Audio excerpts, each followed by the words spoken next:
Welcome to the Lifeline, a production of Simply BJE. The goal of this podcast is to build, inspire, and to empower our listeners through conversations on business, leadership, and mental health. We invite you to follow us on Facebook, Instagram, and at www.simplybje.com/The Lifeline. Now, let's tune in for today's episode. Hey, good morning, everybody. What's going on? Welcome to another episode of The Lifeline. Before we get started, we definitely want to acknowledge our brother and co-host, Barry J. Elliott, who's not with us today as he takes time to be with his family, just following the passing of his grandmother.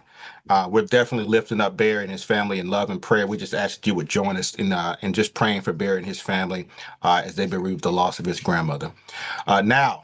We talk a lot about manhood, like it comes with pride and purpose and progress, but nobody really warns us about the weight that comes with it. Yeah. Not the applause, not the titles, the weight. So today's conversation isn't about comparing or fixing anything. It's about naming what men are actually carrying. So I'm joined by my brother, social media influencer and owner of the For Real brand, Lindsberg Pettway. And our guest today, small business owner, public speaker, and recruiter out of Houston, Texas, my brother, Mr. Steven W Coleman, president of NameLock, Inc., an organization focused on financially impacting families, churches, and local communities. And as always, like, subscribe, and share this episode on YouTube, Facebook, and Instagram, and on TikTok. So guys, what's up, the fellas? What's up, Steve? Got my man back.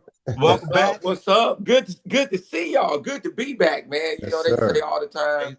It's good to be seen. Yeah. Right, and not viewed. Good to be seen and not viewed. That is for right, certain. Right.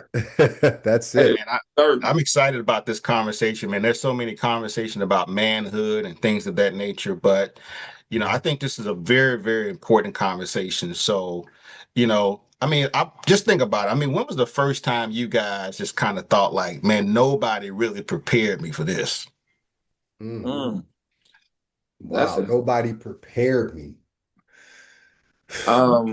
What you think, Steve? When was the first time that hit you? You know, nobody really prepared me for this. You know, okay, here it is. I'll kick it off like this.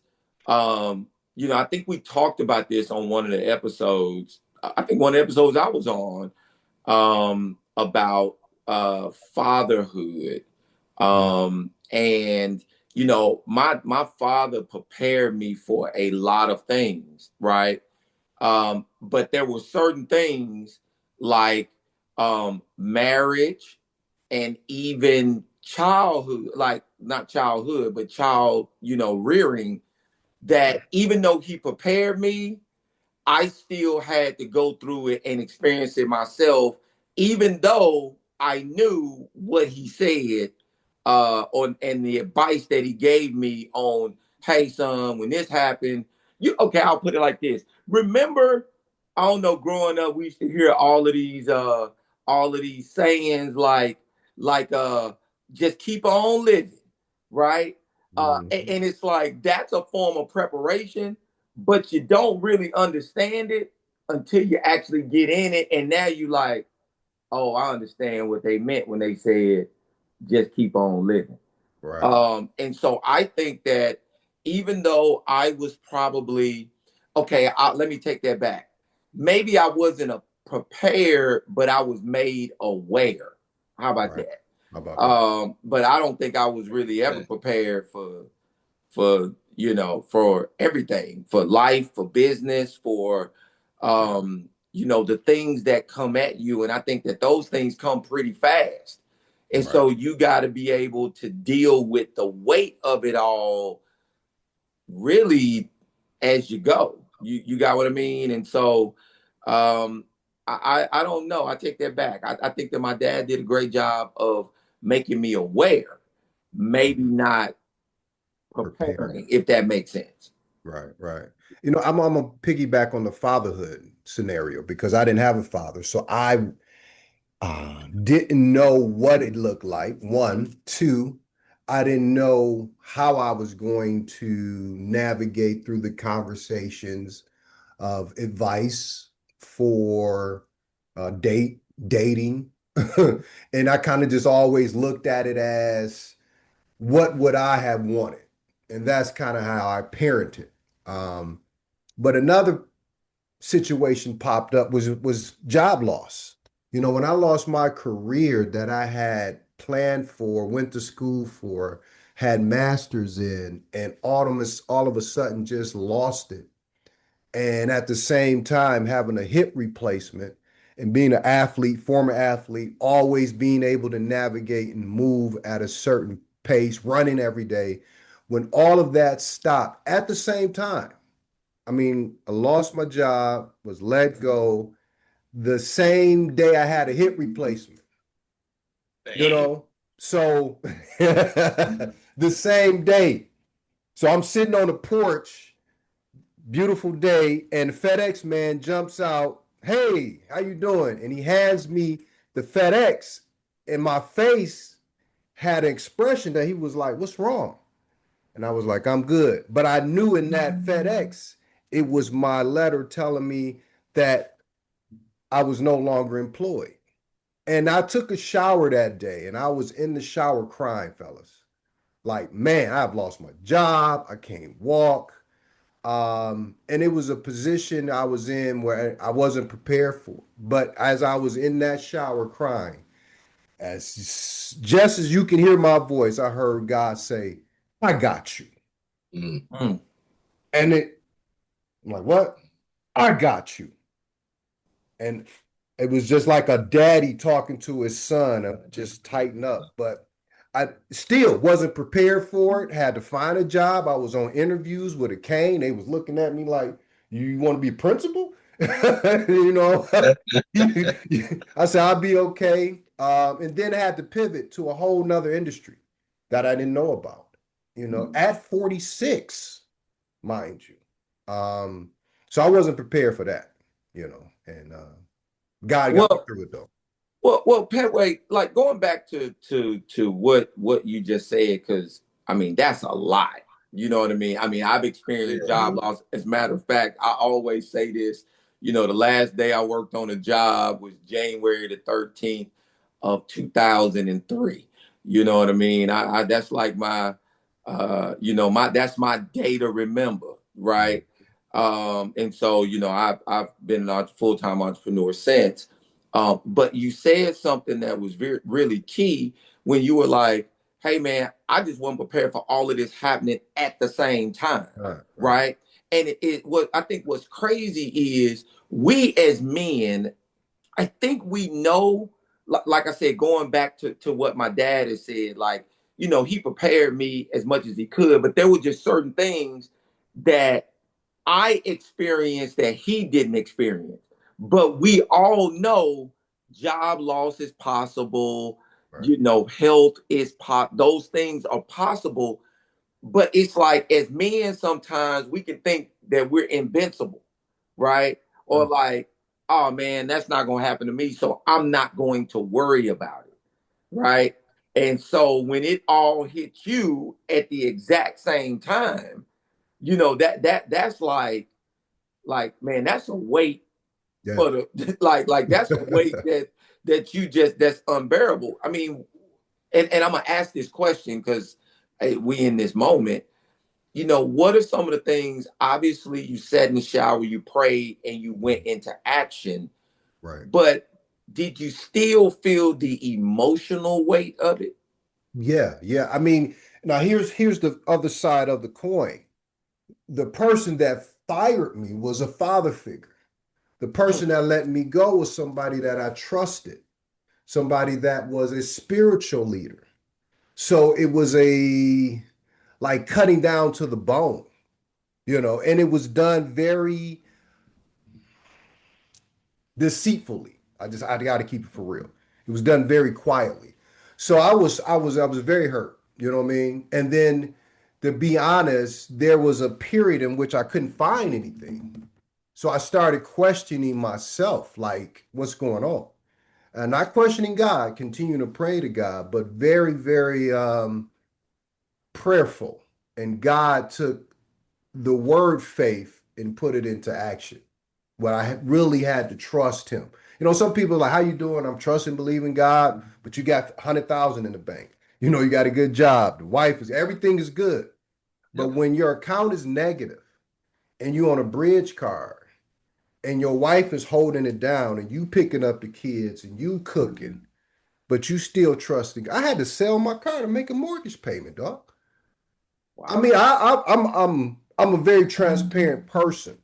So that put me in a place where, as a man, priest, provider, protector, you talking about weight. Shoot, I had 405 on the squat and I failed. That's what it felt like. Right. So yeah, Steve, it was a very difficult time. Not gonna sugarcoat it, nights crying, but what helped me was really my relationship with God. And I would say to any man, build a relationship with God. You know, it might not be here. If it's just asking God, I need some help, and just leave it that, one day at a time. That's what helped me. Man, that is good. Yeah. I mean, and you think about it, you know, can you truly really be prepared for life? You know what I'm saying? I mean, it's really like, you know, just what you said, Steve, it's like I was made aware, but I don't think anybody can really detail or describe what the reality of what life can hit you with at any moment. You see what I'm saying? Right. So, but on top of that, you know, when you think about us as men, it's I want to call it an unspoken expectation, but it's clearly spoken at this day and time about the expectation and the responsibility. Mm-hmm. And I would dare say, you know, Lindsberg, you know, just, you know, I was thinking about when you said I was in the shower crying. That's kind of my space to go. You know, you go in the shower, can't nobody see the tears. You come out and wipe it all off, right? Right. But you know, I think that emotion you start to think about the responsibility that comes. I don't have a job and all this stuff. I think that's what really hits us, because all the responsibilities, the expectations that are there, especially when you have a wife, you have a family. You know, and everybody's looking at you, you know, and you got to hold it all together. And so, you know, you start to think about, I mean, do you guys ever feel like you just kind of all by yourself sometimes when life's hitting you? You know, man. All the time. I mean, because right now. Yeah. I mean, I think that within itself, Bo, that's the actual weight. Like, I'm literally sitting here listening to Pettway, and I'm like, I remember vividly when I got fired January the 13th of 2003. I can literally vividly remember walking out of that employer, getting in my car and driving home with a level of disbelief. Like, and it's crazy. Okay, here it is. Here's the real deal. The real deal was it emotionally scarred me, and that was the weight I had to carry, because in reality, I was trying to fire them first. And so because it's like breaking up. It's like being in a relationship. It's like, oh, I want to leave you before you leave me. And if I leave you before you leave me, I have emotionally cleansed myself, right? And in reality, I hadn't emotionally cleansed myself as of yet. And so I carried that hurt even after I had moved on, right? And that's the weight that we can't share. You see what I'm saying? Like, that's the weight that we just can't share, you know, as men. So we get that, man, I feel lonely. Like, I can't go like 3 months later and be like, hey, Bo, hey, man, I just need to talk. Man, you know, like, I'm still scarred from the job firing me, man. I'm just in an emotional place. I feel like, and you realize, like, as a man, I gotta suck this up. You know what I'm saying? And I don't, and I'm still kind of torn between, is that a good thing or a bad thing? It's a bad thing. You gotta be able to get and as a strong man, we were taught that. But let me ask you this, Steve. Did that firing push you to be kind of where you are today? Did it give you the fire to make sure that no one would ever do that to me again and build your own brand and business? Without question. Yeah. Because I didn't like how it felt. Yeah. Like so it had to happen, and it had to Yes. happen that way, because Yes. if you had broke up with them first, yes, you would have had that power, and that Yes. weight wouldn't have pushed you. And that's Yes. what I got the revelation. I was listening to Bishop Jakes, and he said, you can't be mad at who God used to push you to your future, to where you Right. want to be. Because Right. if it hadn't have happened that way, if everything was straight, they didn't let me go, I'd probably be still in education. I'd probably still doing that rather than sitting with you guys, you know, on this platform based upon what I did the last 9 years ago to put me in front of you guys to have this opportunity. But you know what? It's the vulnerability of it. Mm-hmm. Like, I think as men, we don't want to be looked at as being vulnerable. Mm. And what people don't realize, and I think this is one of the things that people assume, or society assumes from us as men, is that we can mask that vulnerability real well. The problem with masking it is it comes out in a very bad or toxic way somewhere else. Yeah. And that's the part that's not good. Right. And that's why I say, like, when you said, when you said you're torn, whether that's a good thing or a bad thing that we feel like we can't share, that's it. Yeah. You know, if we got to hold it all in, it's going to leak out somewhere. Yeah. And a lot of times that ends up being our spouses, you know, our children, you know, or co-workers, you know, anything that just sets you off. It's like a powder. Yeah, it's just like a powder keg, right? Right. You know, and so I think these type of conversations are extremely important because, you know, it gives us an opportunity to share, you know, the things that we've been through. Because I mean, I think I would dare, say a lot of people, they look at the success you're having, Lindsberg, right? Like, oh man, Lindsberg went through that. Yeah. You know, and so when we begin to share those types of things, it's an encouragement. But we need safe places to say, man, it's okay. Because we all gonna go through something at some point in time. You see what I'm saying? And so we've just all been kind of just raised that way. Suck it up, walk it off. Put some dirt on it. Put dirt on it, right? And in many ways, that's a good thing, right? Because you got to have resilience and mental toughness. But when it's at the detriment or the sacrifice of how you really feel, nobody really hears you or listens to you, that pain is kind of, you get disregarded. You get used to putting yourself on the altar of sacrifice at all times, and you start to feel like, do I really even matter, or is it just based on what I can do? Right. You know, and I think that's where every man's, I mean, do you really care about me, or is it just what I can do? You know what I'm saying? And you need that at the home point, because at work or your job, you know, it's all about production. Right. Even to yourself, when you look in the mirror, you say, this is my goal for the month. You know, I'm holding myself to a certain production.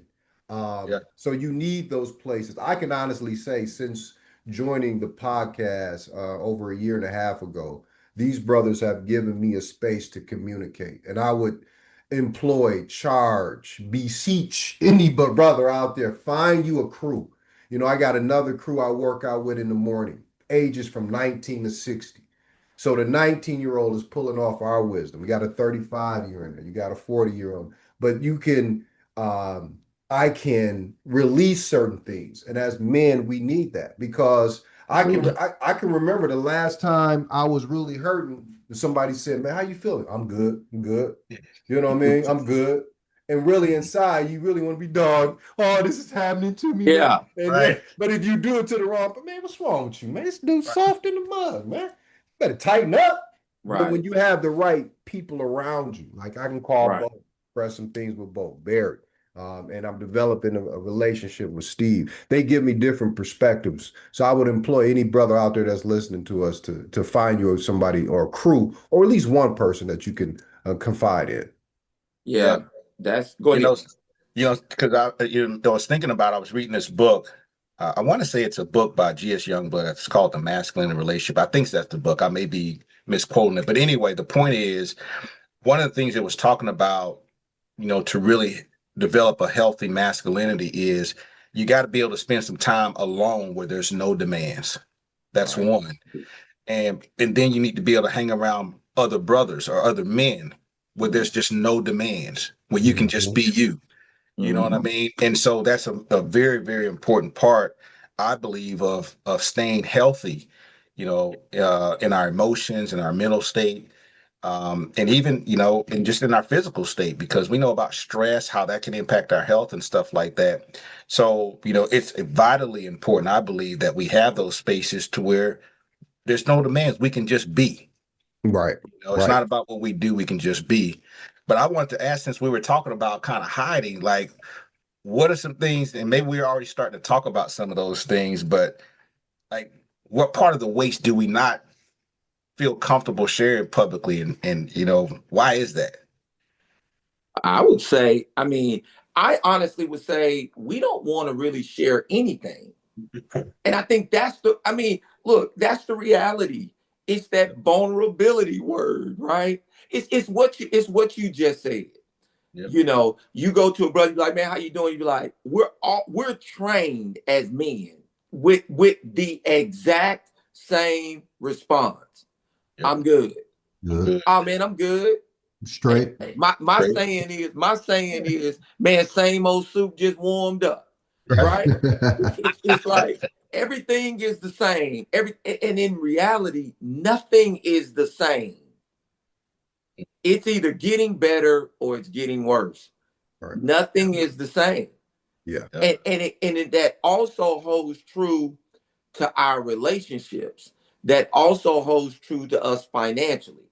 It also holds true to us physically. It also holds true to us mentally. But we're all taught, oh man, I'm good.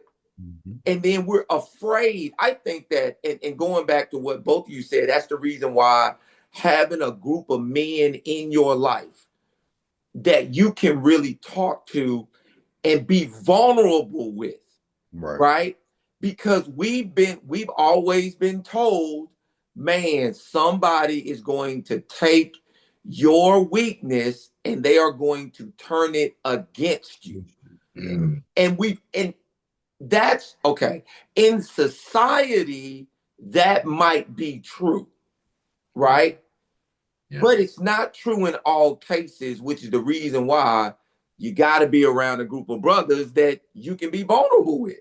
Yeah. And hey man, I can tell Bo, hey man, this was going on, man. I'm in a tough spot, right? And you can offer me wisdom and encouragement and not judge me based on what my situation and circumstance, no matter how silly it may be. Because some of us put ourselves in those situations as well, where we know we really shouldn't be in this situation. This was kind of self-imposed. Right. Then we got to be vulnerable with that. Mm-hmm. You got me? And so I think we don't want to share any of it. Yeah. We don't want to share any of it. Yeah. Especially finances. I think finances and mental health, those are the things I think men kind of mask and hide because there's this level of competition between brother to brother. He got this whip, I got this whip. He got these clothes on, I got these clothes on. And it sounds very simple, but some people compare themselves based upon those things. I mean, you go to the gym and Bo, you doing 90-pound dumbbells, so somebody want to come do the hundreds and can't do 3. It's always that and we call that ego lifting. You know what I'm saying? Yeah. Just be who you are. And sometimes that's good competition within to motivate you. Okay, my man did this. Okay, I want to do this. But I think the finances and the mental capacity is one of the things that we kind of hide behind. But what do we share though? I mean, I know I said nothing. Okay, we don't share anything, right? But I mean, you hit the nail on the head. Finances and mental health, for sure, we're not. What about from a spiritual standpoint? Mm-hmm. I think that honestly, I guess that now that I think about it, I think that's probably the only thing that we're willing to share is our spiritual journey, and how do you guys feel like from a spiritual journey, obviously we're talking about faith. Does faith, make the weight lighter, and not only to carry, but does it make it easier to share? I'm going to say it can make it easier to share, especially when you have a great relationship with God. However, sometimes it can also add pressure, because, you think about it, if you're going through something, there's a certain segment that may question your faith, you know, like, you got to have faith in God and stuff like that. You know what I mean? And so I think having faith when you're secure in that faith with God, and you are surrounded with the right type of people and the right, I'll even say the right type of teaching.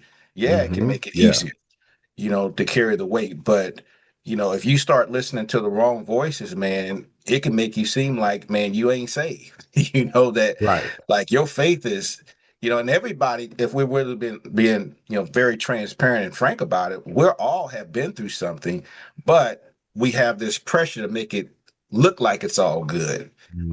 And so it can work both ways depending on what side of the spectrum that you're on. I mean, you think about it, Lindsberg, you brought up mental health. And, how many people have spoken against going to therapy as a lack of faith? Yeah, pray about it.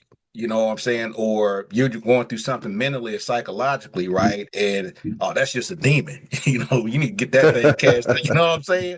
So, so here you are, you're going through something that you just need some help and some guidance and some practical things, some people to make you aware so you can bring that to the Lord in prayer. But you get around the wrong people of faith and they'll make you, it can actually damage you, if we're really being real about it. Yeah. And you said something about pressure and that teaching or believing that if you got faith, then the house is paid for, the car's in the driveway, money in the bank, you're going to be healed. That perspective of it. But when I went through that valley of the shadow of death, I went through it. That's when my faith was tested, not only tested, that's when it was built. Because when everything's cool, everything's okay, I believe, trust, and gotta have faith. But as I went through that, when I got to the other side, it got me to the point I could say, if I got it, thank you, Jesus. If I don't have it, thank you, Jesus.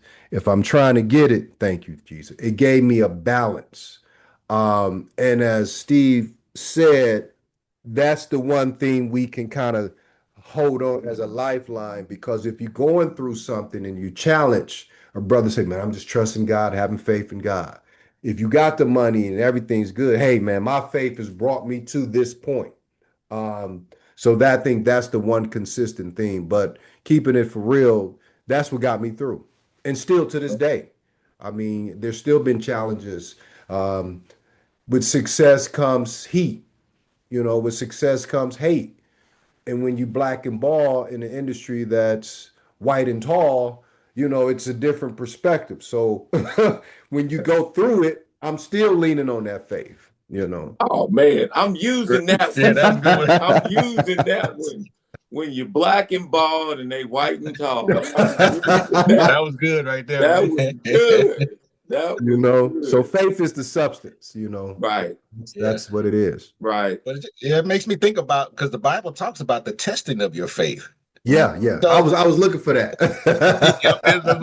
So I was vibing with you, man. But Right. I agree, man. I think my faith has always been developed in the toughest moments of my life. Yeah. Even taking care of my mom. I was going to say, dude, me and Bo, God has put us in position where we are caregivers, and my caregiver had COVID last 2 weeks. Last 2 weeks, man. So it's been everything. And it got to the point my mom said, I know it's a lot. And I was like, you good. She saw the weight on me. And I never thought I would be doing this. And it was like, man, come on, God. And the caregiver's back and everything's rolling. But yeah, man, people don't know what you go through. And those are the things in which you hold on to, and as a lifeline to get you to where we need to be. But I got this question for you, man. What do you wish people understood about men, us, before they can judge how we carry ourselves? What do you think we should understand or people should understand about us before they judge how we carry or deal with certain things? I would say that we're not perfect. Yeah. I think that is the big thing. I mean, I think we have to go into, like, when people look at us as men, especially, I mean, we could say society as a whole, we could say our children, or we could say our spouses or women. But I think that what people need to understand is that we're not perfect, right? Even though a lot of cases, us three, including Barry, we might look like Superman, but we still are affected by kryptonite, right? And there are situations in which we go through and weights within that we handle that honestly we may not be equipped mentally, spiritually, financially, or physically to handle. Right. And if people go into that understanding that as a man, it's my job, even if I can't handle it, it's my job to do what's necessary to get it handled, if that makes sense.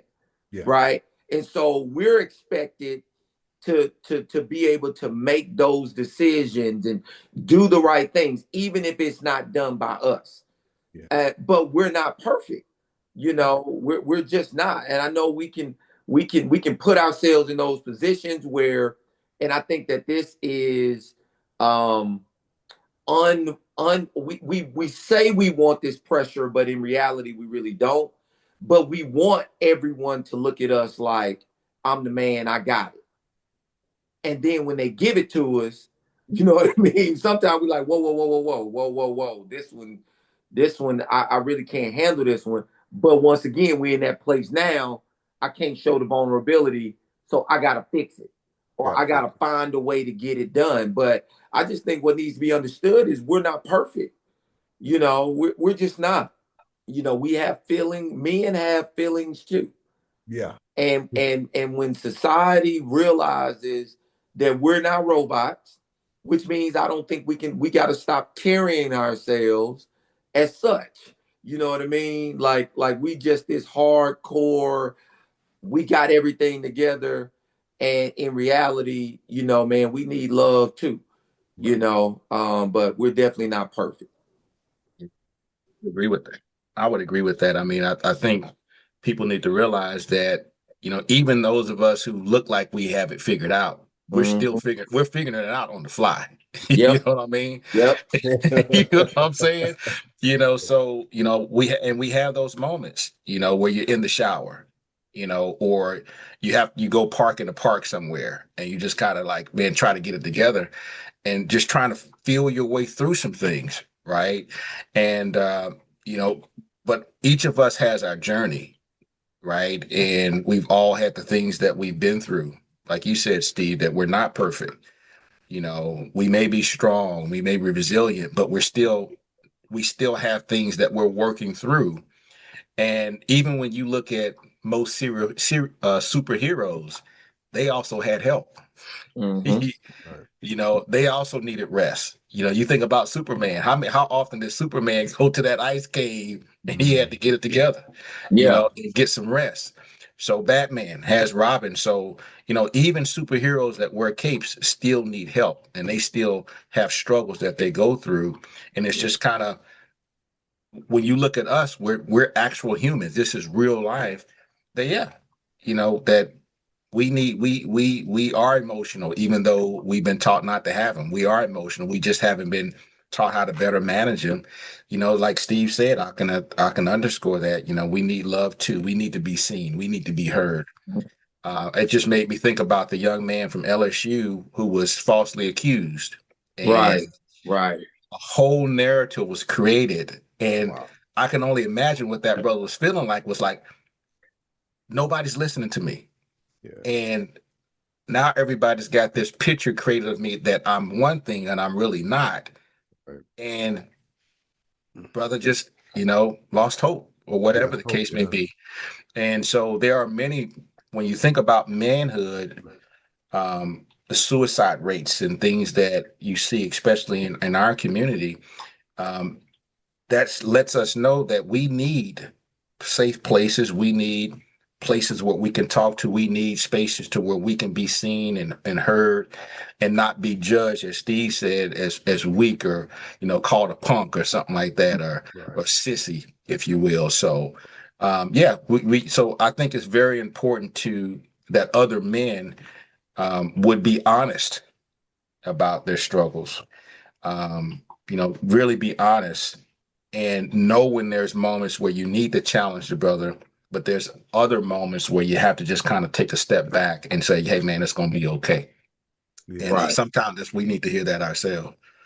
I thought about when I reviewed this question, I thought about how many pastors, teachers, bishops who go to their congregation and preach them up, teach them up, all of that. And those 5,000, 2,000, or 100 members are looking to pull from that person. And then they're going through, you know what I'm saying? They're struggling, their mind, but they have to get up there and I'm not going to say perform, but they have to get up there and feed, their congregation, but inside they're hurting, they're questioning certain things. And I thought about that. And who do they go to? Who do they share to? Who do you open up to when you're in that position? Because you can, there's judgment amongst those people as well. So who do you turn to? Well, I thought about that. We've been taught to turn to faith. Yeah. Right. Yeah. Because God but is. You need a human to talk to. Yeah. Right. It's not good for man to be alone. No. Right. It's definitely not good for man to be alone. And I think that this is a challenge. I think I want to give this challenge to the men who are listening to this podcast. Right.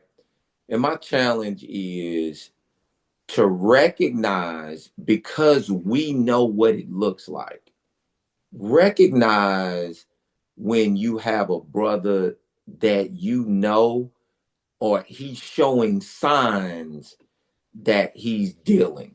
He's showing signs that he's, maybe not in a good emotional space or a good mental space, but his words are saying, I'm good. I challenge us to be open to receiving that brother and allowing your men around you to be vulnerable around you. Right. That's a challenge. It's I want to make sure that you are challenged to allow your brother to talk, allow your brother to say what's on his heart, right? And just encourage him, right? Pray for him, encourage him, and I think that if we can do that as men, I truly believe that, these issues that we have, these over toxic traits that we have, I think that we can solve them a lot faster if we can just allow a brother to talk, and not judge him. And that's my challenge. That's my challenge. Yeah, it's good. Man, because regret's a heavy load to carry. Mm-hmm. And, I was thinking about yesterday how, sometimes, people would talk about, man, we really start to care once tragedy hits, but many times, like you said, there's signs if you're really paying attention, if we would just slow down. So, before we close it down, Lindsberg, any final comments?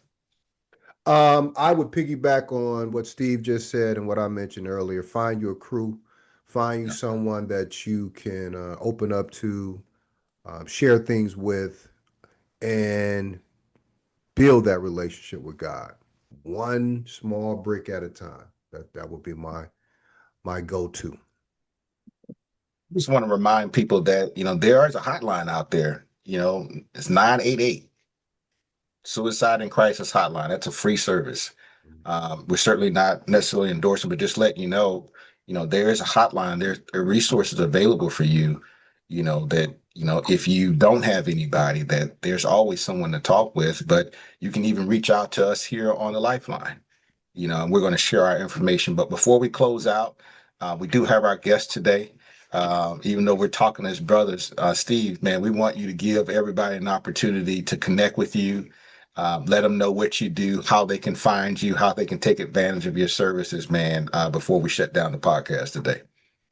Man, I appreciate once again the opportunity to come on and share. I can be reached 877-262-7903. Or I also can be on social media, which is NameLock Inc. 99.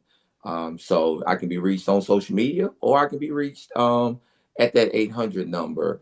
But once again, I just look forward to our future endeavors. And, I want to just challenge us as men to just get better.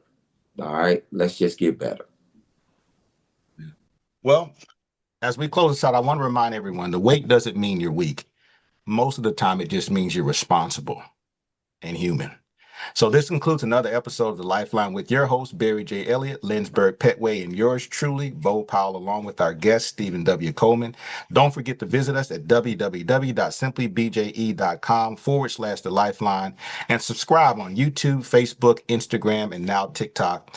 And feel free to email us at the.lifeline.podcast.tv@gmail.com. Again, that email address is the.lifeline.podcast.tv@gmail.com.